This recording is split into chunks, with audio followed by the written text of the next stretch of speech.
자, 오늘도 예배 자리에 오신 분들 환영합니다. 자, 경건한 인생으로의 초대, 오늘 네 번째 마지막 시간입니다. 만점짜리 경건, 100점짜리 경건을 말씀을 드립니다. 자, 우리가 지난 세 번에 걸쳐서 경건에 관해서 말씀을 들었습니다. 여러분, 이제 경건하면 무엇이다라고 그냥 무의식적으로 이렇게 딱 이야기할 수 있습니다. 여러분, 경건이 무엇입니까? 경건은 하나님을 두려워하고 하나님의 말씀을 지속적으로 삶 속에 실천하는 행위, 이것이 경건입니다. 자, 어떤 사람이 경건하다 하면 성경책을 갖고 교회에 가는 모습을 우리는 떠올리지만, 우리는 그것을 경건이라고 말할 수 있지만 성경은 그렇게 말하지 않습니다. 어떤 사람이 두 손 모으고 기도를 합니다. 우리는 참 경건하다라고 말하지만 하나님은 그것을 경건이라고 말하지 않습니다. 자, 하나님이 말하시는 경건의 사람은 하나님을 먼저 두려워합니다. 교회에서만, 주일에만 두려워하는 것이 아닙니다. 일상생활 속에 월요일부터 토요일까지 여러분이 처한 가정에서, 학교에서, 일터에서 하나님을 두려워하며 하나님의 말씀을 지속적으로 순종하며 살아갈 때 성경은 여러분을 향해서 경건하다, 이렇게 말을 하는 것입니다. 자, 오늘 읽은 말씀 속에서도 경건은 결국은 말씀을 실천하는 것이다 라는 것을 말씀하고 있습니다. 여러분, 22절 다시 보시면, 너희는 말씀을 행하는 자가 되지 말고 되고 듣기만 하며 자신을 속이는 자가 되지 말라. 자, 듣기만 하여 자신을 속이는 자가 되지 말라, 이런 표현이 있습니다. 야고보가 이런 표현을 썼을 때는 그 당시에 어떤 사람들이 스스로를 경건하다고 생각을 하고 잘 듣는데 실천을 안 하는 사람들이 있었다는 것입니다.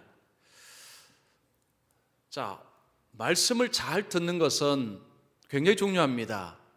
잘 듣는 것은 예수를 잘 믿는 비결입니다.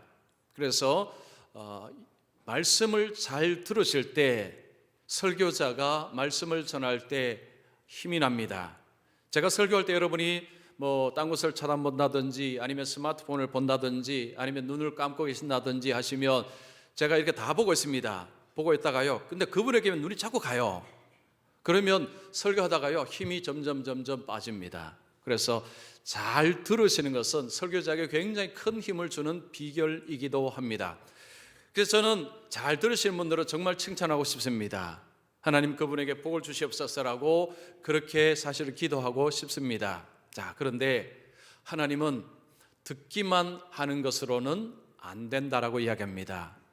듣기만 하는 것으로는 안 된다고 이야기합니다. 자, 듣기만 하지 말고 말씀을 실천하라고 이야기합니다. 자, 오늘날 우리 문화는요, 잘 듣는 것에 관해서 굉장히 초점을 두고 내가 어떤 목사님 말씀을 들었다라는 것이 자랑거리가 되는 세상입니다. 요즘은 인터넷이나 케이블 텔레비전을 통해서 또 라디오를 통해서 내가 그 교회 가지 않고서도 유명한 목사님의 말씀을 듣습니다. 그래서 내가 어떤 목사님의 말씀을 들었다라는 것이 자랑거리가 되는데, 근데 성경은 그것으로 자랑거리를 삼지 말라고 이야기합니다. 듣기만 해서는 안 된다는 것입니다. 자, 이런 표현이 있습니다. 제가 오늘 설교 노트에 practice makes perfect 이라는 이런 말이 있습니다. practice, 연습이 perfect, 완전함을 만든다는 것입니다. 여러분, 식당에 가셔서 메뉴판을 보면 배가 부르십니까? 메뉴판만 보기만 보면 배가 불러오르십니까? 그런 일은 일어나지 않습니다. 여러분, 의사의 처방전을 받기만 받으면 갑자기 병이 났습니까? 그렇지 않습니다. 밥을 먹어야 배부르고 약을 먹어야 병이 낫습니다. 자, 하나님의 말씀을 듣기만 해서는 안 된다는 거죠. 듣고 실천하기를 말씀합니다. 그런 자에게 하나님의 복이 있다라고 말씀합니다. 25절 보십시오. 자유롭게 하는 온전한 율법을 들여다보고 있는 자는 듣고 잊어버리는 자가 아니요 실천하는 자는 이 사람은 그 행하는 일에 복을 받으리라. 자, 실천하는 사람, 말씀을 듣고 행하는 사람이 복이 있다, 복을 받는다라고 말씀합니다. 야고보서는 전체가 하나님 말씀에 대한 실천을 말씀하는 것인데, 특별히 오늘 우리가 읽은 이 구절, 이 본문의 말씀은 경건을 말씀하시면서 경건의 중요한 것은 말씀을 따라 실천한 것이다 라는 것을 말씀합니다. 자, 말씀을 따라 실천하는 것이 경건이다. 참된 경건은 하나님의 말씀에 실천하는 것이다. 자, 그러면 내가 참된 경건인지를 이게 어떻게 알 수 있느냐라는 거죠. 왜냐하면 말씀은 굉장히 방대합니다. 내가 무슨 말씀을 지키고 어기는지도 자신도 잘 모를 때가 있습니다.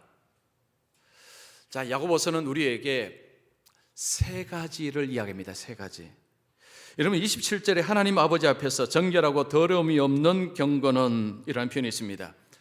정결하고 더러움이 없는 경건이라는 표현은 구약시대에 하나님 앞에 제물을 드릴 때 정결하고 더러움이 없는 그 제물을 염두에 두고 쓴 표현입니다.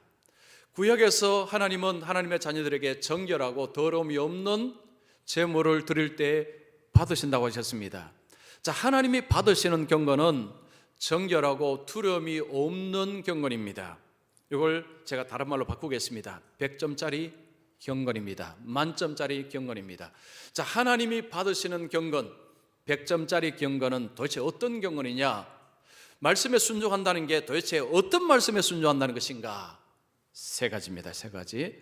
오늘 세 가지 말씀드릴 테니까 여러분 이것을 자신의 삶 속에 적용하시고 자신의 삶이 하나님 앞에 만점짜리인지 몇 점짜리인지 점수 한번 매겨보시기 바랍니다. 자, 먼저 첫 번째, 만점짜리 경건의 사람은 조심스러운 언어 생활을 합니다. 자, 100점짜리 만점짜리 하나님이 받으시는 경건은 억제되고 절제된 조절된 언어 생활을 합니다. 자, 26절 보겠습니다. 누구든지 스스로 경건하다고 생각하여 자기 혀를 재갈 물리지 아니하고 자기 마음을 속이면 이 사람의 경건은 헛것이라. 자, 26절에 야고보는 어떤 사람의 경건은 헛것이라, 이것은 경건이 아니다는 이야기입니다. 자, 그런데 본인은 경건하다고 생각을 하고 있다라고 합니다. 스스로 경건하고 생각하여. 자, 어떤 사람을 이야기할까요? 자, 야고보는 어떤 사람을 염두에 두고 하는 표현이냐 하면 정기적으로 기도합니다. 정기적으로 금식합니다. 정기적으로 예배합니다. 스스로가 경건하다라고 생각하는 것입니다. 이만하면 경건하다. 예배도 하고 기도도 하고 금식 생활도 합니다. 그러면 스스로가 경건하다고 생각합니다. 그런데 그들에게 무슨 문제가 있습니까? 그들은 언어 생활이 절제되지 아니합니다. 자기 혀를 재갈 물리지 않는다는 것은 자기의 언어 생활을 조절하고 억제하고 조심하지 않는다는 것입니다. 자, 야고보서는 우리에게 우리의 모습이, 우리가 예배에 참여하고 기도도 하고 하나님 말씀을 읽을지라도 우리의 입술이 억제되지 아니하고 절제되지 아니하면 우리는 경건하지 않는 것이다. 스스로가 아무리 경건하다고 자기를 생각할지라도 그 경건은 아무것도 아니다, nothing이라는 것입니다. 헛것이다, 경건이 아니다라는 표현을 씁니다. 자, 그러면 왜 하나님은 언어 생활하고 경건을 묶었을까요? 중요한 이유가 있습니다. 여러분, 사람의 속은 안 보입니다. 볼 수가 없어요. 근데 속에 뭐가 드러난 뭐가 있는지를 알 수 있는 방법이 하나가 있습니다. 그 사람의 언어를 보면 알 수 있습니다. 그 사람의 말을 보면 그 사람의 마음속에 뭐가 들어있는지 가늠할 수가 있습니다. 예수님이 그 말씀하셨습니다. 마태복음 12장 34절 35절 보십시오. 독사의 자식들아, 너희는 악하니 어떻게 선한 말을 할 수 있느냐? 이는 마음에 가득한 것을 입으로 말함이라. 선한 사람은 그 싸운 선에서 선한 것을 내고 악한 사람은 그 싸운 악에서 악한 것을 내느니라. 예수님께서 말씀합니다. 마음속에 선한 것이 있으면 입으로 선한 말이 나옵니다. 마음속에 악한 것이 가득하면 입에서 뭐가 많이 나온다고요? 악한 말이 나옵니다. 잠깐은 사람을 속일 수가 있습니다. 속에는 악이 가득해도 입으로 잠깐 선한 말을 할 수 있습니다. 그러나 지속적으로 만나서 지속적으로 그 사람의 언어를 관찰하면 그 사람의 속에 무엇이 들어있는가를 능히 알 수 있다는 것입니다. 그래서 그런 말이 있습니다. 내가 어떤 사람인가를 알 수 있는 방법은 내가 사용하는 말을 보면 내가 어떤 사람인지를 알 수가 있습니다. 그 사람의 모습은 겉으로 봐서는 모릅니다. 그 사람의 언어를 추적하고 평소에 쓰는 말들을 보면 어떤 사람인지 마음에 뭐가 있는지를 알 수가 있습니다. 자, 그러면 제어되지 못한 말은 어떤 말일까요? 더러운 말입니다. 악한 말입니다. 여러분 21절에 보면 모든 더러운 것과 넘치는 악을 내버리고 라는 표현이 있습니다. 자, 더러운 것, 더러운 말, 더러운 말이 제어되지 아니한 언어입니다. 에베소서 4장 29절에 비슷한 말씀이 있죠. 무릇 더러운 말로 너희 입 밖에도 내지 말고 오직 덕을 세우는 데 소용되는 대로 선한 말을 하여 듣는 사람들에게 은혜를 끼치게 하라. 바울도 똑같은 이야기입니다. 더러운 말을 사용하지 말아라. 더러운 말을 사용하지 말아라. 여러분, 더러운 말이 어떤 말입니까? 더러운 말은 상대를 깎아내리는 말입니다. 상대를 경멸하는 표현입니다. 자기를 높이 세우는 것입니다. 상대의 마음에 상처를 주는 언어입니다. 이것이 더러운 말입니다. 우리가 상대에게 좋은 충고를 하기 위해서 때로는 좀 쓴말을 할 때도 있습니다. 그러나 그것은 약입니다. 그러나 상대를 무너뜨리기 위해서, 상대를 깎아내리기 위해서 하는 것은 약이 아닙니다. 그것은 독입니다. 말을 통해서 상대방을 깎아내리고 상대방을 비방하고 말을 통해서 공동체를 무너뜨리기도 합니다. 이런 말이 바로 더러운 말이라는 것입니다. 자, 이런 더러운 말을 쓰는 사람은 아무리 교회 와서 예배드리고 할렐루야 아멘 할지라도 그 사람은 경건하고 아무 상관이 없다는 표현입니다. 여러분, 말이라는 것은요, 이 풍선처럼 부풀어 오르는 특성이 있습니다. 어떤 사람이 다른 사람에게 A라는 사람을 지칭하면서 A는 나빠라고 이야기합니다. 그러면 들은 사람은 다른 사람에게 뭐라고 이야기할까요? 그 사람은 나쁜 짓을 많이 하는 사람이라고 부풀어 올립니다. 그러면 그걸 들은 사람은 또 다른 사람이 말합니다. 그 사람은 사기도 치고 거짓말도 많이 하고 이런 사람이야 라고 이야기합니다. 그러면 그 사람은 또 다른 사람에게 뭐라고 이야기할까요? 그 A라는 사람은 아주 질이 나쁜 사람이야. 그 사람하고 가까이 있어는 안 돼. 말은 증폭이 되고 풍선처럼 막 부풀어 오릅니다. 그래서 야고보는 이 언어를 독이 될 수 있다라고 이야기합니다. 여러분, 야고보서 3장 8절 보면 혀는 능히 길들일 사람이 없나니 쉬지 아니하는 악이요 죽이는 독이 가득한 것이라. 우리가 사용하는 혀, 언어, 말이라는 것은 이것이 잘못 쓰여질 때, 즉 더러운 표현들이 나오기 시작하면 이건 독이 되고 사람을 죽이는데 쓰임을 받는 도구가 된다는 것입니다. 제가 어떤 책에 보니까 이런 표현이 있었습니다. 재정적인 어떤 손해는 호수에 그냥 물결이 이는 정도지만 사람을 통해 마음의 상처를 받은 것은 마치 폭풍우를 만난 것 같아서 치유가 잘 되지 않는다라는 표현이 있었습니다. 우리가 어떤 사람 때문에 재정적인 손해를 입을 때도 물론 상처가 되지요. 그러나 그 상처는 씻어진다는 것입니다. 그러나 사람의 말로 인해서 이 마음 깊은 곳에 박힌 그 상처는 마치 폭풍우를 만난 것처럼 굉장히 마음속에 큰 고통을 주어서 그 상처는 쉽게 아물지 않는다는 것입니다. 만점짜리 경건, 참된 경건의 중요한 것은 언어 생활입니다. 덕스러운 언어, 사람을 살리는 언어, 사람을 세워주는 언어, 이 언어 생활이 만점짜리 경건의 중요한 표지입니다.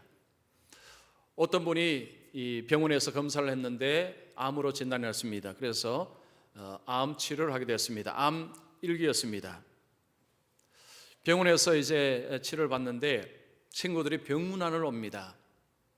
병문안 오는 친구들은 다 걱정해서 병문안을 옵니다. 그런데 친구들이 와서 이 말 저 말을 하는데 그 말에 상처를 많이 받았습니다. 분명히 친구들이 나를 걱정해서 하는 말이라고 생각은 하지만 그래도 말 때문에 상처를 많이 받았습니다. 여러분, 병원이나 상가에 가서는 정말 말 조심하셔야 됩니다. 한 친구가 말합니다.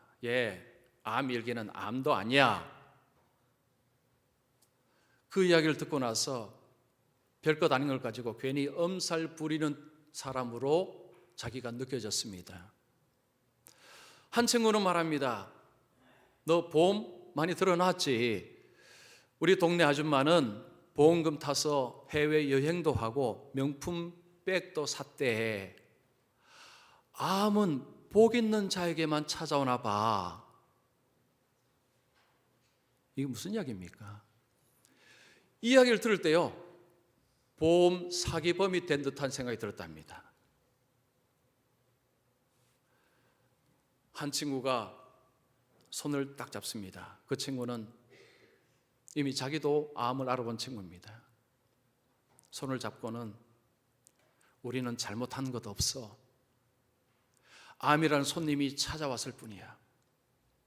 무섭고 두려우면 펑펑 울어. 나도 펑펑 울고 나니까 암이란 손님이 나갔어.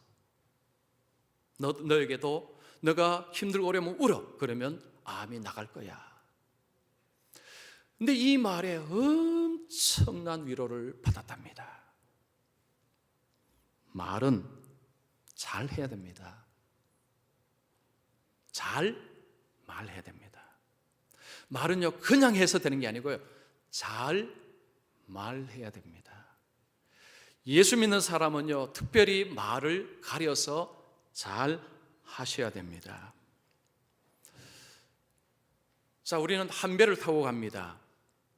교회 공동체는요, 천국을 향해서 한 배를 타고 갑니다. 그래서 교회에서 말은 특별히 조심하셔야 됩니다. 나로 인해서 내 말 때문에 상처받아서 배에서 내리는 일이 없도록 해야 됩니다. 나 때문에 좀 천국을 향해 가는데 나 때문에 배에서 내리는 사람이 없어야 합니다. 그런데 제가 목회하는 가운데서 그런 일들이 종종 일어나고 있습니다. 왜 안 나오십니까? 이런 말 때문에 못 나가겠습니다. 그분은 다른 교회도 안 나갑니다. 아예 교회 자체를 안 나갑니다. 교회 생활에서 정말 중요한 것이 언어 생활입니다. 조심스러운, 덕스러운, 은혜스러운 언어 생활. 이것이 우리에게 절대적으로 필요합니다. 여러분, 특별히 조심해야 될 그 표현이 있습니다. 경멸의 표현입니다. 이것은 진짜 위험합니다.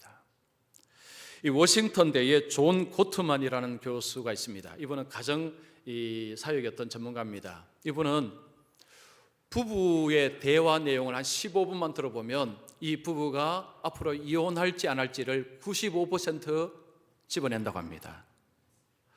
자, 이분이 무슨 신비한 능력이 있어서 그런 것이 아니라 언어를 가만히 들어보면 어떤 언어를 쓰는가 보면 이 부부는 헤어지겠다라고 알 수 있다는 것입니다. 핵심이 뭐냐? 경멸의 언어랍니다. 경멸의 언어를 쓰기 시작하면 이 부부는 분명히 거의 대부분 헤어진다는 것입니다. 자, 이런 표현을 썼습니다. 경멸은 가장 중요한 이별의 신호다. 자, 공동체든 가정이 부부든요, 경멸의 언어를 쓰면 곧 이별하게 되어 있다는 것입니다. 경멸은 파괴적이다. 경멸은 자신이 높다고 생각할 때 튀어나오는 표현이다. 그것은 상대를 나보다 낮은 위치에 두려는 태도다. 그렇기 때문에 모욕으로 느껴진다. 경멸은요, 자기를 높이고 상대를 낮추는데 그 표현을 들을 때 상대는 모욕감을 느낀답니다. 모욕을 견디며 결혼 생활을 지속하기는 만만한 일이 아니다. 이런 표현을 썼습니다. 배우자가 아내든 남편이든 배우자를 향해서 경멸의 표현을 계속 쓰게 되면 그 모욕을 한두 번은 참을 수 있어도 지속적으로 참는다는 것은 어렵다는 이야기입니다. 여러분, 교회에서 어떤 분이 지속적으로 경멸의 언어를 쓰면 그 교회를 지속적으로 다니기는 거의 불가능합니다. 그러면 배에서 내리게 되어 있습니다. 요즘 어떤 언어를 쓰고 계십니까? 내 입에서 어떤 언어가 나오는지 여러분 혹시 아십니까? 그런데요, 우리는 내가 어떤 언어를 쓰는지를 잘 모르는 경우가 많습니다. 옆에 분이 더 잘 아는 때가 많습니다. 그런데 옆에 분은 그 이야기를 잘 못 해줍니다. 그래서 그분은 그 언어를 계속 사용하십니다. 그러면서 계속 상처를 받으세요. 여러분, 자신의 언어를 객관적으로 돌아보십시오. 다른 사람이 말을 못 해줍니다. 나는 지금 어떤 언어를 주로 사용하고 있는지, 덕스러운 언어, 힘을 주는 언어, 다른 사람을 기쁘게 하는 언어를 많이 쓰는지, 아니면 깎아내리는 언어, 자기를 높이는 언어, 다른 사람을 함부로 이야기하는 언어를 주로 많이 사용하시는지. 100점짜리 경건은 조심스러운 언어를 사용합니다. 언어에 절제가 있습니다. 두 번째, 만점짜리 경건의 사람은 사회적인 약자를 돕습니다. 여러분 27절에 보시면 하나님 아버지 앞에서 정결하고 더러움이 없는 경건은 곧 고아와 과부를 그 환난 중에 돌보고. 자, 지금 야고보는 하나님이 받으실 만한 경건의 중량에서 이야기합니다. 사회적인 약자를 돌보는 것을 이야기합니다. 우리가 할렐루야 아멘 주기문도 하고 사도신경도 외우고 하는데 사회적인 약자에게 아무런 관심을 두지 않고 그들을 멸시할 때, 그들을 업신여길 때, 그들을 무시할 때 그것은 경건이 아니라는 것입니다. 즉 하나님께서 받으시는 경건이 아니다. 즉 경건이 아니다. nothing이라는 것입니다. 헛것이라는 이야기죠. 자, 고아와 과부는 야고보 시대는 자기 힘으로 살아갈 수 없는 자들입니다. 물론 지금도 그렇죠. 그 당시는 자기 힘으로는 먹고 살 수 없는 사회적인 약자, 가장 밑바탕의 사람들이 고아와 과부였습니다. 그들은 누가 도와주어야 합니다. 도와주어야 살아갈 수가 있습니다. 그런 자를 어떻게 대하느냐, 어떻게 보느냐는 그 사람의 경건의 척도가 된다는 것입니다. 사회적인 약자들, 어려운 자들을 관심을 두지 아니하고 그들을 그냥 무관심할 때에 그 사람의 경건은 아무것도 아니라는 것입니다. 교회를 아무리 열심히 다닐지라도, 아무리 열심히 들을지라도, 찬송을 아무리 잘할지라도, 기도를 아무리 열심히 할지라도 그 사람의 경건은 아무것도 아니다라고 이야기합니다. 여러분, 신구약 성경에서 하나님은 사회적인 약자에 대해서 끊임없이 관심을 가지라고 이야기합니다. 출애굽기 22장 21절 22절 보십시오. 너는 이방 나그네를 압제하지 말며, 자, 이방 나그네 압제하지 말고 그들을 학대하지 말라. 너희도 애굽 땅에서 나그네였음이라. 너는 과부나 고아를 해롭게 하지 말라.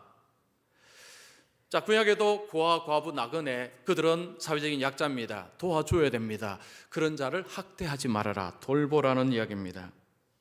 자, 여기서 이런 의문이 생깁니다. 아마 여러분 이런 의문이 생길 것입니다. 왜 하나님은 신구약에서 이렇게 가난한 자, 약한 자를 돌보라고 자꾸 이야기하시는가? 도대체 이유가 뭔가?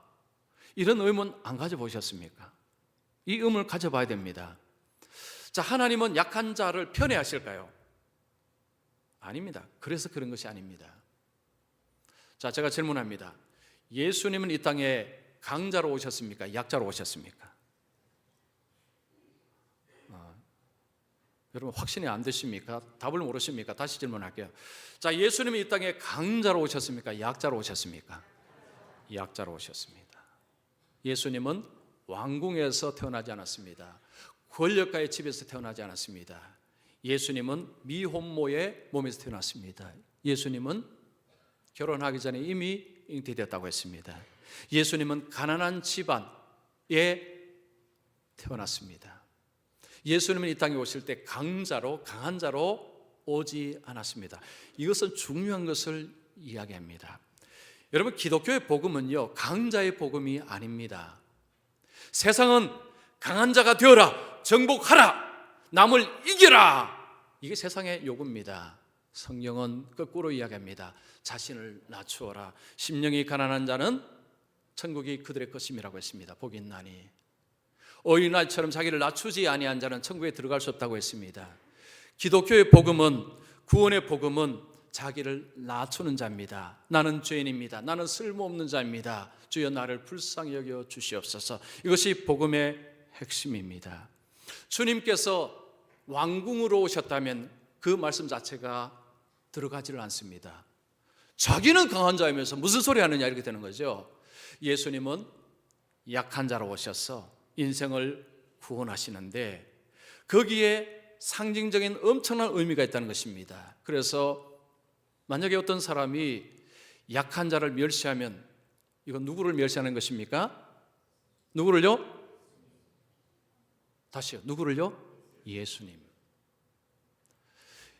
약한 자를 멸시하는 것은 곧 하나님을 멸시하는 것이고 예수님을 멸시하는 것이 되고요. 그리고 기독교의 복음을 받아들이지 않는 것입니다. 만약에 교회에서 어떤 직분을 가지고 있을지 목사일지라도 장로일지라도 삶 속에서 가난한 자, 약자를 무시한다면 그 사람은 직분이 뭘지라도 중요하지 않습니다. 그 사람의 경건은 아무것도 아니라는 것입니다.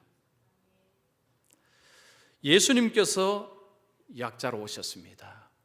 예수님께서 약자로 오시고 예수님의 복음이 자기를 낮추는 자를 건져내는 것입니다. 그렇다면 그리스도인이 약한 자의 관심을 가지는 것은 정상적인 것이고 논리적으로 맞다는 것입니다. 몇 년 전에 방글라데시에서 이 선교하는 평신도 선교사님을 한 분을 제가 서울에서 만났습니다. 이분은 제가 달라스에 있을 때 이미 알고 지낸 분이었습니다. 이분은 그냥 평신도였습니다. 미국에 자신의 그 사업을 접고 방글라데시에 가서 이제 평신도 선교사로 그 일을 하십니다. 이분이 이제 저한테 거기에서 어떤 선교를 하는지를 이렇게 설명을 주고 있습니다. 이분은 평신도 선교사이기 때문에 목회자처럼 할 수는 없고요. 학교를 통해서 방글라데시에 있는 그 청소년들을 이렇게 가르치면서 복음을 전하는 일을 하고 있습니다. 다니엘 학교라는 학교를 세웁니다. 방글라데시는 경제적으로 굉장히 궁핍한 나라입니다. 그리고 이슬람권입니다. 그러니까 그냥 직접적으로 복음을 전하기가 어렵습니다. 그래서 학교를 세워서 그들이 와서 거기서 먹고 자면서 그들에게 교육을 시키면서 그들에게 복음을 전하는 것입니다. 선교는 여러 가지 방법이 있지만 학교를 통한 방법이 굉장히 효과적입니다. 특별히 청소년들에게 학교에서 그들에게 복음을 전하는데 이 부모들이 자기가 가난하기 때문에 아이들 교육에는 굉장히 관심이 많습니다. 자, 그런데 그 아이들을 먹여주고 재워주고 공부를 가르쳐 주니까 감사해서 보내는 것입니다. 자, 그러면 그들을 누가 후원할 것이냐? 그 선교사님이 저보고 목사님 후원 좀 해달라고 했습니다. 그러면서 제가 2명을 후원하겠다고 했습니다. 그래서 저와 그리고 또 다른 분이 그때부터 이제 매달 일정에게 돈을 교회 헌금과 교회가 교회 이름으로 보내고 있습니다. 기독교가 들어가면 약자를 향한 그런 것들이 생기기 시작합니다. 여러분 유명한 니체 아시죠? 니체는 신은 죽었다라고 한 사람입니다. 목사들이지만 하나님을 거절한 사람입니다. 근데 이 사람이 이런 놀라운 이야기를 했습니다. 여러분 잘 들어보십시오. 만일 어떤 사람이 신을 믿지 않는다고 하면서 약자를 돌봐야 한다고 생각한다면 스스로 인정하든 하지 않든지 그는 이미 기독교 정신을 가지고 살아가는 자이다. 자, 제가 설명을 해드릴게요. 어떤 사람이 예수를 안 믿습니다. 예수 안 믿습니다. 그런데 그 사람은 우리가 약자를 돌봐야 됩니다. 약자를 도와야 됩니다라고 말을 하고 실제로 그렇게 하고 있습니다. 그러면 그 사람은 자기는 하나님이 없다 하지만 그 사람의 삶의 밑바탕은 기독교 정신의 밑바탕으로 살아가고 있다는 것입니다. 자, 이게 무슨 말이냐면요. 여러분 역사를 가만히 조사를 해보면 기독교가 들어가지 않았을 때는 사회적인 약자에 대한 배려가 없었다는 이야기입니다. 이거 아셔야 돼요. 사회적인 약자에 대한 배려가 언제부터 생겨나냐? 이게 기독교가 들어가면서 이게 생겨나고요. 자, 우리나라도 그렇고 미국도 그렇고 이제는 그 바탕에 이런 약자에 대한 기본적인 것이 있습니다. 그래서 예수를 안 믿어도요, 그것은 옳다고 생각하고 사람들이 그렇게 살아가는데, 그런데 그 밑을 파보면 이게 어디서 왔느냐? 기독교 성경에서 왔다는 것입니다. 우리 예수 믿는 사람이 이걸 좀 알아야 돼요. 그래서 예수 믿는 것이요 얼마나 대단한 것인가 역사를 공부하면서 좀 배울 필요가 있습니다. 지난주에 한 일간신문에 어느 교회가 우리나라 이 정부가 못하는 복지의 이 사각지대 빈틈을 메우고 있다는 그런 기사를 썼습니다. 여러분 혹시 보신 분 계신지 모르겠습니다. 거기에 보면요 우리나라 복지의 70%를 기독교가 담당하고 있다 이런 표현이 있습니다. 정확히 70%인지 모르겠지만 지금 대한민국의 정부가 하지 못하는 그 사각지대 빈틈을 누가 메우고 있느냐? 기독교가 상당 부분 메우고 있다는 것입니다. 지금 세상은 교회 꺼져라, 교회 사라져라 하죠. 교회 사라지면 큰일 납니다. 그 약자들을 누가 섬기느냐? 교회가.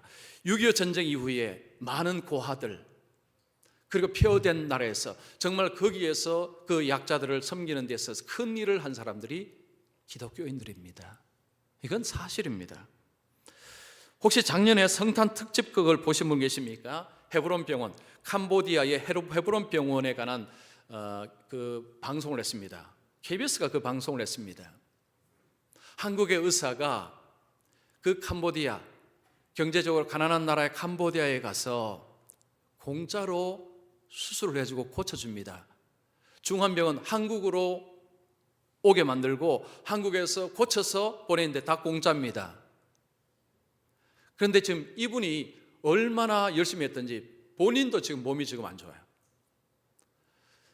그 모습을 보고 어떤 사람들은 분명히 이런 질문을 했을 것입니다. 한국에서 의사로 그냥 배부르게 살 수 있는데 뭐하러 저런 고생을 하나? 저 사람 바보 아닌가?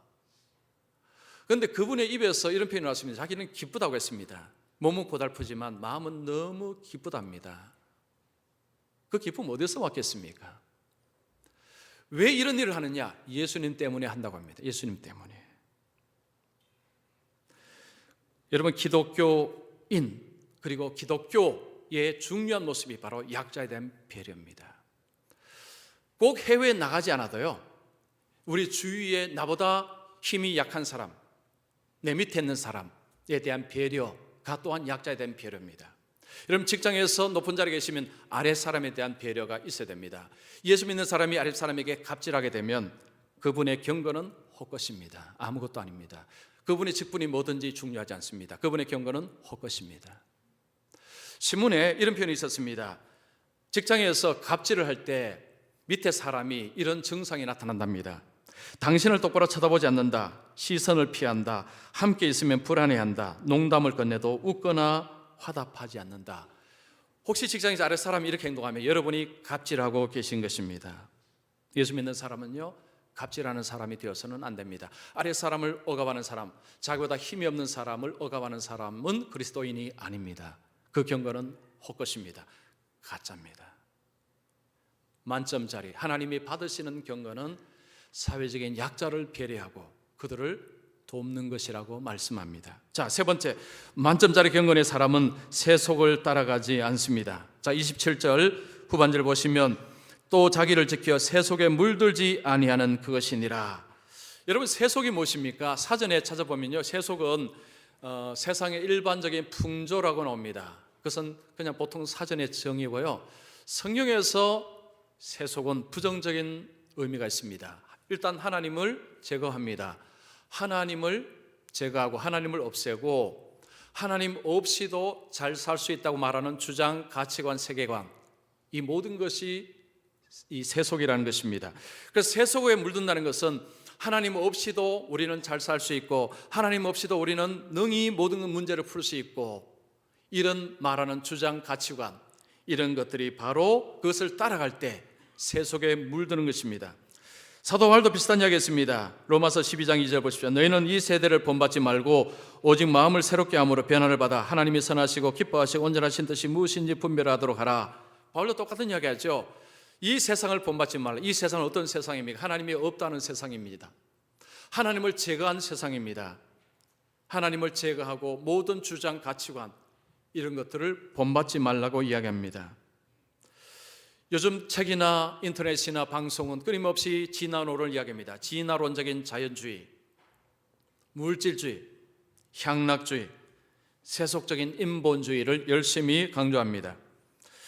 자, 요람에 세속적인 그리스도인이 되지 맙시다, 이런 표현들이 있습니다. 자, 세속적인 이 삶이라는 것이 어떤 삶인가는 우리가 좀 알 필요가 있습니다. 이 세속적인 인본주의의 핵심은 뭐냐면 하나님을 제거하고 그 자리에 뭘 놓느냐면 사람과 과학을 놓습니다. 과학이 전능자에 올라가 있고 사람이 그 위에 올라가 있습니다. 그래서 세속적인 인본주의자들은 줄기차게 이런 이야기합니다. 기독교는 곧 사라질 것이다. 기독교는 곧 사라질 것이다. 유명한 가수 존 레논이요 1966년에 이런 표를 썼습니다. 기독교는 사라질 것이다. 점점 줄어들고 자취를 감출 것이다. 내 말이 옳으며 결국 옳다고 입증될 것이다.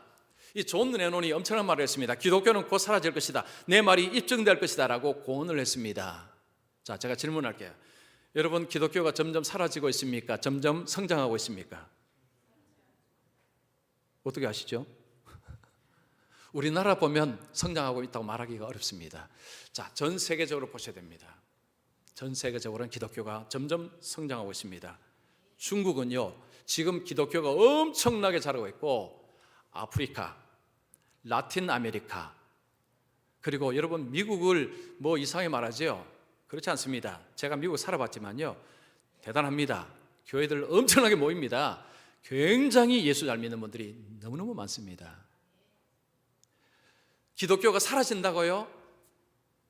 잘못 짚은 것입니다. 워싱턴 포스트지가 이런 표현을 썼습니다. 세상의 종교는 쇠퇴하지 않고 성장할 것이다. 미국의 워싱턴 포스트지가 말하기를요, 종교가 사라진다고? 그런 일은 일어나지 않는다. 오히려 성장할 것이다 라는 이야기를 했습니다. 그렇습니다. 종교는 사라지지 않습니다. 왠지 아십니까? 과학이 아무리 발달해도요, 삶의 의미를 말해줄 수가 없습니다. 삶의 목적이 뭔지를 결코 말해줄 수 없습니다. 죽음 말을 못합니다. 죽음 뒤에 아무도 모릅니다. 그래서 세속주의 인본주의 삶을 살아가다가 역으로 기독교로 돌아오는 사람들이 점점 많아지고 있습니다.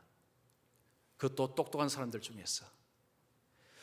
랭던 길키라는 사람이 있습니다. 이 사람은 하버드를 졸업했습니다. 우등으로 졸업했습니다. 정말 똑똑한 사람이죠. 1919년에 졸업을 하고 중국으로 가서 대학에서 영어를 가르쳤습니다. 이 사람은 하나님이 없다라고 믿고 있는 사람이었습니다. 인본주의자였습니다. 인간을 믿고 있었습니다. 인간이 선함을 믿고 있었습니다. 인간은 문제를 얼마든지 해결할 수 있다고 믿었습니다. 진화론적인 가치관이죠. 적자생존입니다. 결국은 인간은 생존하기 위해서 적응하고 문제를 풀어간다라고 믿었습니다. 일본이 거기를 점령하면서 이분이 가택연금이 되고 나중에는 산둥 포로 수용소의 이 포로 신사가 되었습니다. 나중에 산둥 수용사라는 책을 썼습니다. 이 책에 보면 이분이 자신이 거기에서 겪은 이야기를 적어 놓았습니다. 이분은 하나님을 믿지 않는다고 했습니다. 인간이 선함을 믿었습니다. 인간은 스스로가 문제를 푼다는 것을 믿었던 사람입니다. 그 수용소는요, 열악했습니다. 먹을 것이 별로 없었습니다. 위생시설이 엉망이었습니다. 그가 사람들을 자세히 관찰했습니다. 사람들이 처음에는요, 서로 도와주었습니다. 자신의 기술도 가르쳐 주었습니다. 음식도 나누어 줬습니다. 역시 인간은 선해. 인간은 자기 문제를 해결할 수 있어. 그 모습을 보았습니다. 그런데 점점 가면 갈수록 인간들이 변하기 시작했습니다. 돌변하기 시작했습니다. 이기적으로 돌변했습니다. 희생하지 않습니다. 남의 것을 움켜잡으려고 합니다. 평등한 것을 싫어했습니다. 나누는 것을 싫어했습니다. 정의, 희생, 그들은 좋아하지 않았습니다. 교육 수준이 낮은 사람에게만 이런 현상이 일어나는 거 보니까 그렇지 않았습니다. 많이 배운 사람도 역시 똑같이 행동했습니다. 그가 갑자기 헷갈리기 시작했습니다. 인간은 선하다고 믿었습니다. 그런데 인간의 행동을 가만보니까 그렇지가 않았습니다. 인간에게 문제가 너무너무 많았습니다. 인간의 문제를 보기 시작했습니다. 인간의 선함이 아니라 본질적으로 문제가 있다. 자신의 생각을 바꾸었습니다. 그는 이렇게 썼습니다. 인간에게는 하나님이 필요하다. 언제 어찌 될지 모르는 인간의 불확실한 삶은 그분의 전능하고 영원한 목적 안에서 최종 의미를 발견할 수 있다. 우리에게 삶의 진정한 의미는 그분 안에서만 있다. 그런 인간의 삶을 자세히 들여다보고 여기에 소망이 없다. 하나님이 필요하다. 하나님 안에서만 인생에 의미가 있다. 그가 회심을 했습니다. 그리스도인이 된 것입니다. 세속에는 하나님이 없습니다. 하나님 없이도 잘 살 수 있다고 이야기합니다. 하나님 없이도 행복하다고 이야기합니다. 그것이 세속입니다. 과학과 인간이 하나님 자리에 앉아 있습니다. 하나님 자리에서 과학이 호령합니다. 주장합니다. 인간이 그 자리에서 하나님 노릇을 합니다. 이제는 그리스도인이 그 모습을 닮아가고 있다는 것입니다. 세속화된 그리스도인. 자, 제가 칼럼에 세속적인 그리스도인이 되지 맙시다. 이거 작년에 제가 쓴 것이 나중에 여러분 꼭 읽어보십시오. 자, 여기에 제가 이런 걸 썼습니다. 그리스도인이 세속화 되면 나타나는 현상이 있다. 여러분 이걸 들어보시면 야, 내가 문제구나 라는 것 느끼실 분이 계실 것입니다. 자, 그리스도인이 세속화되면 이런 현상이 나타납니다. 첫 번째, 하나님의 뜻이 무엇인지 먼저 생각하지 않고 결정을 내립니다. 결혼하거나 직업을 얻거나 직장을 찾을 때도 하나님의 뜻을 찾지 않습니다. 자기 편의대로 선택합니다. 세속화된 그리스도인의 모습입니다. 두 번째, 하나님보다 사람들의 생각이나 시선을 더 의식합니다. 하나님을 두려워하기보다는 세상의 인기, 사람들의 체면, 사람들의 관심에 더 연연해합니다. 세속적인 그리스도인입니다. 세 번째, 성령이 아니라 돈에 이끌립니다. 하나님이 우선순위 첫 번째가 아니고 돈이 우선순위 첫 번째에 있습니다. 네 번째, 예배에 참여하는 목적이 하나님을 예배하는 것이 아니라 인간관계를 위해서입니다. 내가 예배하러 온 것은 하나님을 높이는 것이 아닙니다. 다른 목적, 내 유익을 따라서 예배에 나온다는 것입니다. 다섯 번째, 대중문화가 추구하는 가치를 모방합니다. 연애, 결혼, 삶의 방식이 세상의 풍조, 유행을 따라갑니다. 하나님이 무엇을 말씀하는가를 따르지 않습니다. 여섯 번째, 하나님은 자신의 인생의 일부일 뿐입니다. 하나님은 내 인생의 목적이 아닙니다. 내 인생을 내가 원하는 것을 도와줄 수 있는 그런 분일 뿐입니다. 일곱 번째, 하나님을 추구하는 삶을 살지 않습니다. 세속적인 그리스도인은 하나님을 추구하지 않습니다. 하나님을 수단으로 삼고 내가 원하는 것을 추구하며 살 뿐입니다. 여덟 번째, 다른 사람에게 복음을 전하지 않습니다. 세속화된 그리스도인은 복음을 전하지 않습니다. 아홉 번째, 물질에 있어서 정직의 정신을 갖고 있지 않습니다. 물질이 하나님 주신 것으로 생각하지 않습니다. 이것은 내 것으로 생각하고 하나님이 일에 쓰는 것을 아까워하고 사용하지 않습니다. 자, 제가 빨리 했지만요, 여러분 9가지 들으시면서 이 중에 걸리는 것 몇 개나 있습니까? 여러분이 세속화된 그리스도입니까? 라고 하면 잘 모르십니다. 그러나 이 9가지를 여러분 생각하실 때 와, 내가 세속화가 많이 되었구나 가늠이 되실 것입니다. 여러분 야고보서 4장 4절 보십시오. 가늠한 여인들아, 세상과 벗된 것이 하나님과 원수됨을 알지 못하느냐? 그런즉 누구든지 세상과 벗이 되고자 하는 자는 스스로 하나님과 원수되는 것이니라. 세속주의가 된다는 것은 세상과 벗이 되는 것입니다. 세상과 가까워지는 것입니다. 하나님이 없는 것을 추구하는 것입니다. 그러면 하나님과 원수가 된다는 것입니다. 이 경고는 아무것도 아니라는 것입니다. 우리가 교회 와서 예배를 하고 찬송을 할지라도 이런 세속적인 삶을 따라가게 되면 그 경고는 nothing, 헛것이라는 것입니다. 여러분 어떻습니까? 자신은 지금 어떤 그리스도인이라고 느껴지십니까? 자, 오늘 3가지 말씀드렸습니다. 만점짜리, 하나님이 받으시는 경건의 사람. 첫 번째, 언어 생활입니다. 언어 생활을 잘 살펴보십시오. 두 번째, 사회적인 약자를 내가 지금 어떻게 대하고 있는가 살펴보십시오. 세 번째, 세상의 풍조, 하나님이 없는 이 풍조를 나는 얼마나 따라가고 있느냐 살펴보십시오. 이 3가지를 리트머스 종이처럼 사용하셔서 자신을 한번 살펴보신다면 지금 내가 어떤 경건의 삶을 살아가고 있는지, 몇 점짜리 정도가 되는지 어느 정도 가늠이 되실 것입니다. 저는 오늘 예배로 오신 분들이요, 하나님 앞에서 만점짜리, 100점짜리 경건의 사람이 되시기를 축원합니다. 자, 지금까지 제가 4번의 말씀드렸습니다. 혹시 중간에 빠진 분들은 홈페이지를 통해서 꼭 들으십시오. 너무너무 중요합니다. 그래서 이번에 경건의 삶은요, 선택이 아니고 필수입니다. 반드시 우리가 달성해야 되는 것입니다. 그래서 경건의 삶을 통해 하나님 앞에 기쁨이 되는 우리 모든 분들 되시기를 축원합니다. 기도하겠습니다.